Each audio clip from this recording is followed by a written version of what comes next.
প্রিয় নবী সাল্লাল্লাহু আলাইহি ওয়াসাল্লাম হাদিসে পাকের মধ্যে ইরশাদ করেছেন, ইন্নামা বুইসতু লিউতাম্মিমা মাকারিমাল আখলাক। রব্বে কারীমের পক্ষ থেকে এই পৃথিবীতে আমাকে পাঠানো হয়েছে, আমার আগমন হয়েছে। আমি এই পৃথিবীতে সৃষ্টি জগতের প্রতি আমি প্রেরিত হয়েছি। এটার শুধুমাত্র কারণ একটা, সেটা হচ্ছে আমি যেন মানুষের চরিত্রকে সব দিক থেকে সর্বোচ্চ পর্যায়ে পৌঁছে দিতে পারি। সুবহানাল্লাহ। এই জন্য তিনি বলেছেন, শোনো যারা মুসলমান, যারা আমরা মুমিন, আমরা যারা ঈমানের পোশাক পরেছি, আমরা যারা নিজেদেরকে মুসলমান বলে দাবি করি, তিনি বলেছেন লিল ঈমানি বিদ'উন ওয়া সাবউনা শু'বা। তোমাদের প্রত্যেকের জানা উচিত যে ঈমানের 70টার উপরে শাখা রয়েছে। আমি শুধু মুমিন বললে হবে না, বরং আমার ঈমানকে রক্ষা করার জন্য, আমার ঈমান, আমি নিজেকে মুমিন দাবি করছি, ঈমানের যে কোয়ালিটি আছে এই কোয়ালিটি আমাকে জানতে হবে। আল্লাহর হাবিব বলেছেন একজন মুসলমান জানতে হবে যে ঈমানের ন্যূনতম বিদ'উ ওয়া সাবউনা শু'বা, 70টার উপরে শাখা আছে। সুবহানাল্লাহ। এখন বলেন, ঈমানের যদি 70টার উপরে শাখা থাকে, সেই গুণগুলো আমার মধ্যে থাকতে হবে কি হবে না? একজন মুসলমানের মধ্যে সেই গুণগুলো থাকা দরকার আছে কি নাই? অবশ্যই থাকতে হবে। নচেত তো আপনি মুমিন হতে পারবেন না, নচেত তো পূর্ণাঙ্গ মুমিন হওয়া যাবে না। আল্লাহ হাবিব সাল্লাল্লাহু আলাইহি ওয়াসাল্লাম বলেছেন, এখন শাখাগুলোকে একেবারে সংক্ষেপে আমাদের কাছে তুলে ধরছেন।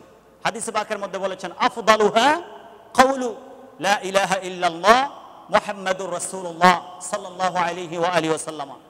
এই 70টা শাখার মধ্যে সর্বশ্রেষ্ঠ এবং শীর্ষে যেটার অবস্থান রয়েছে এটা হচ্ছে কালিমাতুত তাইয়্যিবা, কালিমাতুশ শাহাদা তাইয়্যিবা লা ইলাহা ইল্লাল্লাহ মুহাম্মাদুর রাসূলুল্লাহ। আল্লাহ ছাড়া কোনো মাবুদ নেই এবং মুহাম্মাদুর রাসূলুল্লাহ সাল্লাল্লাহু আলাইহি ওয়াসাল্লাম তিনি আল্লাহ রাব্বুল আলামিনের পক্ষ থেকে একজন প্রেরিত রাসূল। এটা হচ্ছে ঈমানের সর্বোচ্চ শিখরে। আর ওয়াদনাহা ইমাতাতুল আযা আনিত তরিকি। আপনি যখন রাস্তা দিয়ে চলছেন, আপনি দেখতে পাচ্ছেন রাস্তার মধ্যে একটা পাথর আছে, আপনি তো দেখতে পাচ্ছেন একটু পরে দেখা যাবে একটা অন্ধ ব্যক্তি এই রাস্তা অতিক্রম করবে, অথবা একজন মাজুর ঠিকমতো হাঁটতে পারে না এই রাস্তা অতিক্রম করবে, অথবা এমন একজন যাবে এই রাস্তা দিয়ে যার পায়ের মধ্যে জুতা নাই, অথবা সব আছে কিন্তু সে দেখবে না, সে দেখা যাবে ওই পাথরের সাথে আঘাত খেয়ে তার পা ক্ষতবিক্ষত হতে পারে, সে ব্যথা পেতে পারে।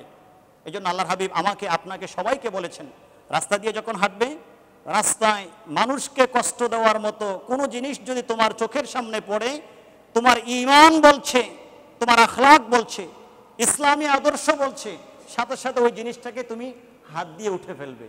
হাত দিয়ে উঠিয়ে এটাকে পাশে এমন জায়গায় রেখে দিবে যেখানে কোনো মানুষ কষ্ট পায় না। সুবহানাল্লাহ। ইমাতাতুল আযা আনিত তরিক, রাস্তায় এমন কোনো কিছু যেন না থাকে যেটা মানুষকে কষ্ট দেয়। এটা হচ্ছে ইসলামের সৌন্দর্য, এটা হচ্ছে মুসলমানদের সৌন্দর্য। তারপরে তিনি বলছেন, আল হায়াউ শু'বাতুম মিনাল ঈমান। ঈমানের যেই 70 বা 77টার মতো বা 70-এর উপরে ঈমানের শাখা রয়েছে, তার মধ্যে আলাদা করে সব বর্ণনার পরে তিনি বলেছেন, আল হায়াউ শু'বাতুম মিনাল ঈমান। হায়া, লজ্জা, শরম, লজ্জাশীলতা, এটা হচ্ছে ঈমানের গুরুত্বপূর্ণ একটি অংশ। সুবহানাল্লাহ। এখন বলেন, লজ্জা যদি ঈমানের গুরুত্বপূর্ণ অংশ হয়, তাহলে কারো থেকে যদি লজ্জা উঠে যায়, তাহলে কি তার মধ্যে ঈমান আর থাকার তেমন সম্ভাবনা আছে? লজ্জা উঠে যাওয়ার কারণে তাকে আমরা কাফের বলতে পারবো না, বেঈমান বলতে পারবো না, কিন্তু এই লজ্জা যখন উঠা আরম্ভ করবে, এক পর্যায়ে উঠতে উঠতে লজ্জা যখন উঠে যাবে, তখন সে তার ভাই বোন, সে তার বাবা মা এর সাথে লজ্জা করবে না, মসজিদের ইমাম খতিবের সাথে লজ্জা করবে না, কোনো অন্যায় কাজ করতে টিচারের সামনে, শিক্ষকের সামনে কোনো অন্যায় কাজ করতে সে দ্বিধাবোধ করবে না।